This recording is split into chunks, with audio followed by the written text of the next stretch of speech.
2 ans de guerre, de résistance et toujours la même détermination. Dans l'histoire future, le mot indépendant sera toujours accolé au mot Ukraine. Nous nous battons pour cela depuis 730 jours dans notre vie et nous vaincrons au meilleur jour de notre vie. Volodymyr Zelensky reste offensif, même si sur le front son armée est sur la défensive. Au même moment, Sergueï Shoïgu, le ministre russe de la Défense, rend visite à ses troupes en Ukraine, une manière d'envoyer un message. Son armée est à la manœuvre.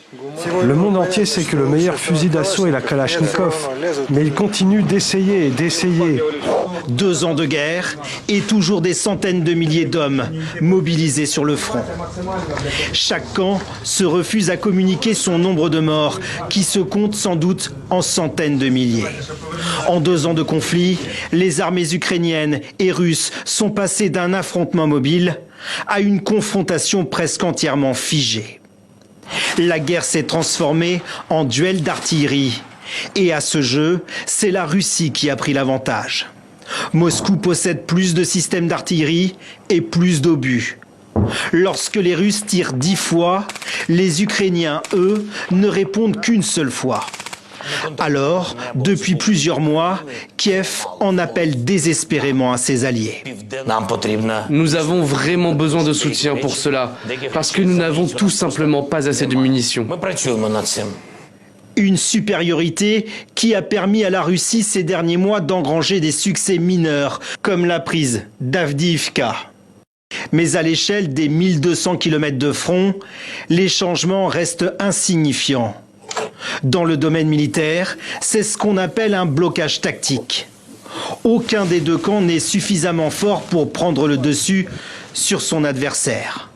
Alors les hommes creusent et s'enterrent dans des tranchées, en attendant peut-être la relève. Après l'échec de la contre-offensive de l'été dernier, le débat fait rage en Ukraine. Faut-il mobiliser plus d'hommes ?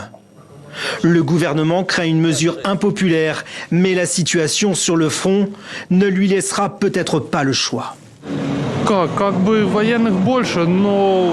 Bien sûr, il faut mobiliser, au moins pour nous donner un peu de repos, parce que nous sommes aussi fatigués, parce que depuis le début de la guerre, nous sommes sur le front.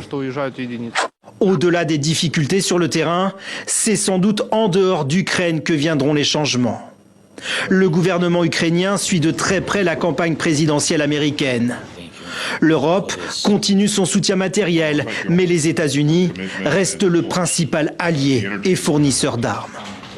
La prochaine élection pourrait avoir un impact sur le conflit, car Donald Trump l'a déjà fait savoir, son soutien à l'Ukraine ne sera pas inconditionnel. Les Ukrainiens multiplient donc les partenariats militaires pour tenter de trouver des alternatives. Et Volodymyr Zelensky le sait, l'année 2024 s'annonce décisive.